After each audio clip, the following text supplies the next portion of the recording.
তো এত সুন্দর হতো না। এই মস্তিষ্ক চালাতে যে বিদ্যুৎ লাগে, এটাকে 2000 কোটি কিলো ওয়াট বিদ্যুৎ লাগে। একটা মস্তিষ্ক পুরো বাংলাদেশ চলে যাবে, আর কিছু বিদ্যুৎ বাইরের দেশে বিক্রি করে এই দেশ টাকা রোজগার করতে পারে। এই আপনি চিন্তা করেন যে শিরোপশিরাগুলো, একটা তারের হেডফোনকে পকেটে দেবেন আর বের করবেন, দেখবেন ছাড়াতে হচ্ছে, জড়িয়ে যান। এই পুরো শরীরের মধ্যে এরকম জড়ানো পেছনে যত শিরা আছে না, এই শিরাগুলোকে বলা হয় খুলে খুলে রাখা হলে 11 একর জমি লাগতো, 11 একর জমি লাগতো। কেন ইমাজিন আমাদের মধ্যে কি রয়েছে, পুরো শরীরে 650টা মাংসপেশি রয়েছে, যা ইনস্ট্রাকশন দেবেন তাই করবে। আজকে একবার ভেবে না কাল একটা বাইক কিনবেন, হন্ডা কিনবেন, আপনি বাইরে বেরোবেন দেখবেন সব বাইকের দিকে নজর যাবে, এই বাইকটা ভালো, এটা সুন্দর, মাইলেজ ভালো, কোনটা ভালো, কি দেখবো। যতক্ষণ না কিনবেন মস্তিষ্ক আপনাকে ছাড়বে না, ও চিন্তা করতে থাকবে। ঠিক সেরকম একটা কমেন্ট যখন দিয়ে দেবেন, এই মস্তিষ্ক আপনাকে ওই কাজে এগিয়ে নিয়ে যাবে। পৃথিবীতে মানুষ না বেসিক নিডসগুলো ফ্রি পেয়ে গেছে। ভাবুন তো একবার, পৃথিবীর সবচেয়ে লাক্সারিয়াস ড্রিঙ্কের নাম জানেন?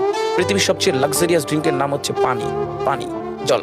জল যদি 5000 টাকা লিটার কিনতে হতো, তাহলে মানব জাতি কয়দিন বাঁচতো? ফাইন। তো পৃথিবীর পানিকে ফ্রি করে দেওয়া হয়েছে। অক্সিজেন, একটি গবেষণা জানায় সারাদিনে একটা মানুষ